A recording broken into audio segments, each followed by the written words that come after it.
بسم اللہ الرحمن الرحیم۔ السلام علیکم ورحمۃ اللہ وبرکاتہ۔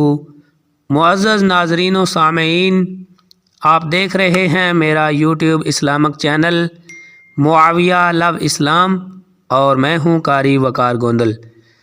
آج اپنے ناظرین کی خدمت میں حدیث مبارکہ سے ایک بہت ہی پیارا واقعہ بیان کرنے لگا ہوں، حضرت ام ایمن رضی اللہ تعالی عنہا کا۔ اور اس حدیث مبارکہ سے بہت ساری باتیں معلوم ہوتی ہیں۔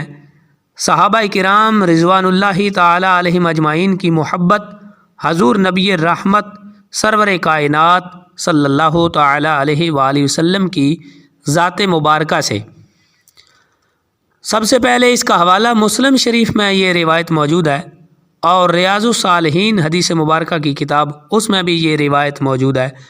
حضرت انس رضی اللہ تعالی عنہ سے روایت ہے کہ نبی کریم صلی اللہ تعالی علیہ وآلہ وسلم کی وفات کے بعد حضرت ابو بکر رضی اللہ تعالی عنہ نے حضرت عمر رضی اللہ تعالی عنہ سے کہا کہ آؤ ہم حضرت ام ایمن رضی اللہ تعالی عنہا کے پاس چلیں، ہم ان کی زیارت کریں، جس طرح رسول اللہ صلی اللہ تعالی علیہ وآلہ وسلم ان کی زیارت کیا کرتے تھے۔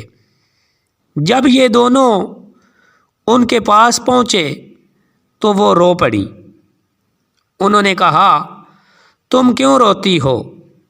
کیا تم نہیں جانتی کہ اللہ کے پاس جو کچھ ہے وہ رسول اللہ صلی اللہ تعالی علیہ وآلہ وسلم کے لیے دنیا سے زیادہ بہتر ہے؟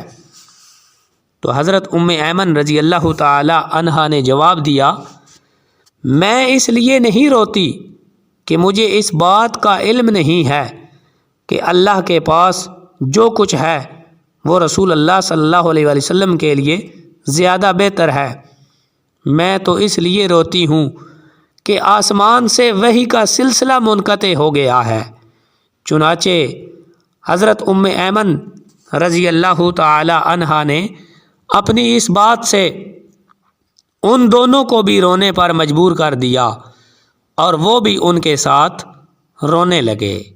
احباب ذوقار، صحابہ کرام کی محبت دیکھیں آقا کریم علیہ الصلاۃ والسلام کی ذات مبارکہ کے ساتھ۔ تو اس حدیث مبارکہ سے بہت ساری باتیں ثابت ہوتی ہیں۔ حضرت ام ایمن رضی اللہ تعالی عنہا حبشہ کی رہنے والی خاتون اور پیارے نبی علیہ السلام کے والد کی خدمت گار تھیں۔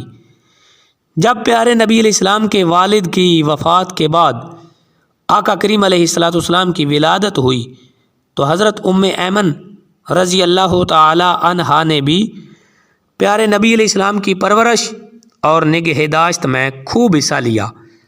بعد میں رسول اللہ صلی اللہ علیہ وآلہ وسلم نے ان کو آزاد فرما دیا، اور پھر ان کا نکاح حضرت زید بن حارثہ رضی اللہ تعالی عنہ کے ساتھ کروا دیا۔ تو اس حدیث مبارکہ میں صالحین کی جدائی پر رونے کے جواز کے علاوہ ایسے لوگوں کی زیارت کا بھی استحباب ثابت ہوتا ہے جن کی زیارت کے لیے انسان کے دوست احباب جایا کرتے ہوں۔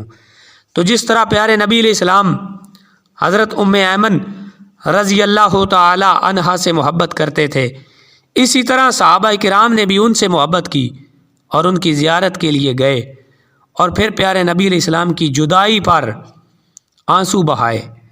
تو جو پیارا دنیا سے چلا جاتا ہے اس کی قدر و قیمت دنیا والے جانتے ہیں۔ صحابہ کرام کو پیارے نبی علیہ السلام کے ساتھ محبت تھی، عشق تھا، اس لیے جدائی میں رو پڑے۔ اور اس واقعے سے اس محبت کا اندازہ کیا جا سکتا ہے جو صحابہ کرام کو پیغمبر اسلام کے ساتھ تھی۔ تو اس حدیث مبارکہ سے یہ بھی ثابت ہوا کہ جو نیک لوگ ہوں ان کی زیارت کے لیے جانا بھی چاہیے، ان کی صحبت میں بیٹھنا چاہیے، ان سے محبت کرنی چاہیے، اور ان سے دعا بھی کرانی چاہیے، ان کی ہم نشینی اختیار کرنی چاہیے۔ اللہ تعالی ہم سب کو عمل کی توفیق عطا فرمائے۔ ویڈیو کو لائک کریں، چینل کو سبسکرائب کریں۔